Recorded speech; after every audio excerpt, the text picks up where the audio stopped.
Our economy has surpassed the Japanese economy, but our average GDP per capita is only 1/11 of the Japanese economy.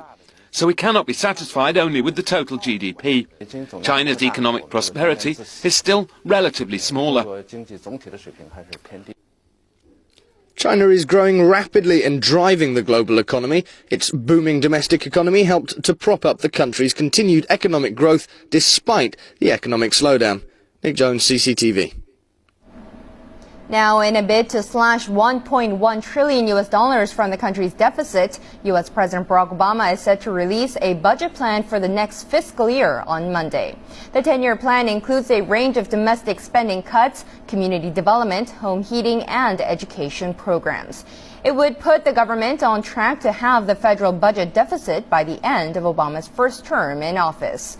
But Republicans who control the House of Representatives are calling for even deeper cuts, saying Obama's proposed spending plan won't do enough to rein in the nation's growing debt. This is CCTV News. Coming up next. Extreme weather, the biggest snowfall in a century, blankets cities and eastern coastal regions of South Korea.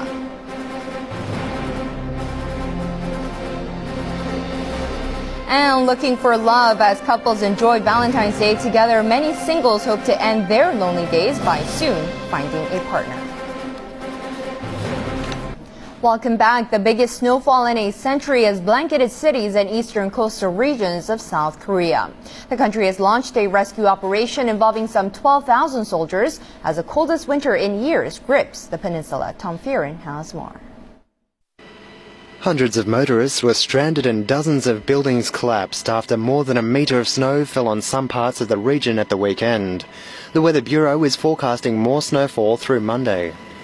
South Korean President Lee Myung-bak has ordered the military to transport emergency supplies, including food, to trapped residents and to carry out rescue operations. We are here to help people trapped by snow whose daily lives have been disrupted.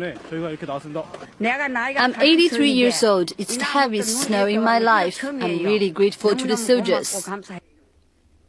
52 domestic flights have been cancelled and 4 schools in the region are closed until Tuesday. The country's capital, Seoul, and its other main industrial hubs were unaffected by the storm. The snowstorm comes just a few weeks after temperatures hit record lows, causing the Han River in central Seoul to ice over for the first time in years. Tom Fearon, CCTV. Weather experts say North China will continue to experience more water shortages despite recent snow showers. With cropland fast drying out, the Ministry of Agriculture is urging for more support by implementing anti-drought measures. The latest coating fell in North China's Hebei province and Beijing, but major wheat-growing regions in Shandong and Henan provinces did not receive enough rainfall. Henan, Shandong, Hebei, and Anhui provinces produce 65% of wheat in China and are the world's largest producer of the staple food. As of Sunday, the drought has affected over 7 million hectares of wheat crops in 8 provinces, accounting for nearly 40% of the total crops there. One of China's major wheat-growing provinces has been hit hard by lingering drought dating back to last autumn. Farmers in Suzhou City in East China's Anhui province are battling against drought, and now they are confident of reaping a good harvest as their investment in irrigation systems begins to work. Paul Crow has the story. At this time of year, farmers are at their busiest. With temperatures rising, crops need more water to sprout. Mr. Lee grows wheat in Suzhou. He mobilised the whole family to irrigate the crops. Though facing drought, Lee is confident of a good harvest. We can guarantee at least 6,000 kilograms output for each hectare. Even if it does not rain anymore, irrigation water is close by. The water Lee Chun can now draw upon is from a newly dug irrigation project. Local water authorities began digging the ditches last September when the drought took hold. For now, it addresses the farmers' demands. The construction of the project cost about 1,400,000 yuan. Over 80% of the money came from government subsidies.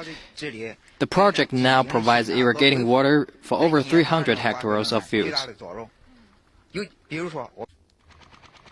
Over the last 3 years, officials say Suzhou has invested 300 million yuan in constructing better facilities for farmers. And should the ditches and reservoirs dry out, it's hoped nearly 3,000 wells can be used to combat a possible rainless summer. Paul Crow, CCTV. Romance is in the air as people mark Valentine's Day in China. Lovebirds looking to celebrate are being offered all kinds of treats by retailers and restaurant owners. Roses are proving to be the #1 necessity as bouquets are flying off the shelves at flower markets despite a 10% price increase. Restaurants offering Western cuisine are also seeing more diners. For something quirky, couples are splashing out at aquariums, which are laying on special Valentine's Day services. And numbers are up for those taking the ultimate plunge this year as marriage registration agencies across the country are experiencing a rush of applications. As couples are enjoying Valentine's Day together, there are many singles hoping to end their lonely days as soon as possible. As the number of single women above 28 and single men older than 30 is on the rise in China, Zhang Ni takes a look at how these singles are searching for love.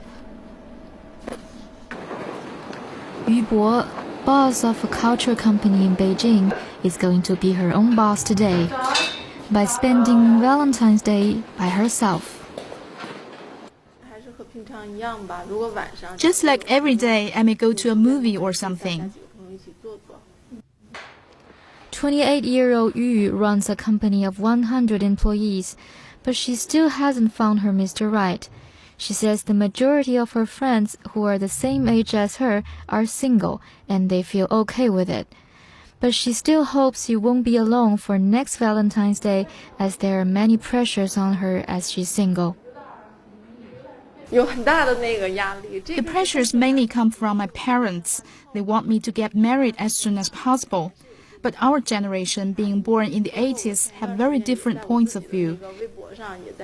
We want to take more time to figure out what we want. There are two opinions inside me, and I'm trying to not let both sides down. A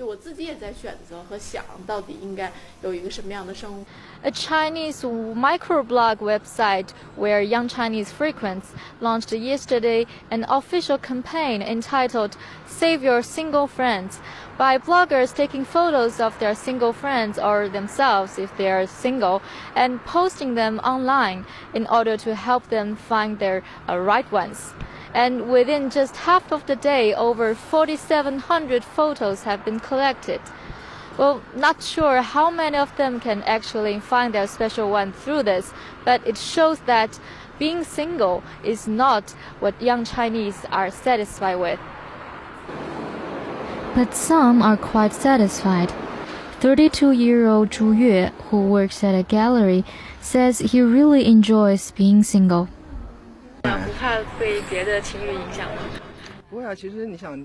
Not at all. I'll be happy that I'm surrounded by love. And if you have love in your heart, every day is your Valentine's Day. According to a report by the Chinese Academy of Social Sciences, the proportion of Chinese getting married between 20 and 24 years old has been dropping since 2005, while marriages between 40-somethings are increasing. In cities, the average age of getting married is 2 years older than the national average. So, taking more time before settling down appears to be becoming a new trend. Zhang Ni, CCTV, Beijing. Paris has a long reputation for being the city of love. On Valentine's Day, couples from around the world took the city streets to tie their love locks to a bridge overlooking the River Seine. The Pont des Arts has been visited by lovers for every corner of the world for centuries. Over 1,000 love padlocks can be seen dangling from the sides of the bridge facing the Louvre in central Paris. The locks in various sizes and colors, scribbled with names and dates, all symbolize undying love. Although the city last year decided to remove the love padlocks, traditions die hard on matters of love. And that wraps up this edition of CCTV News. I'm Tang Jun in Beijing. Thanks for being with us.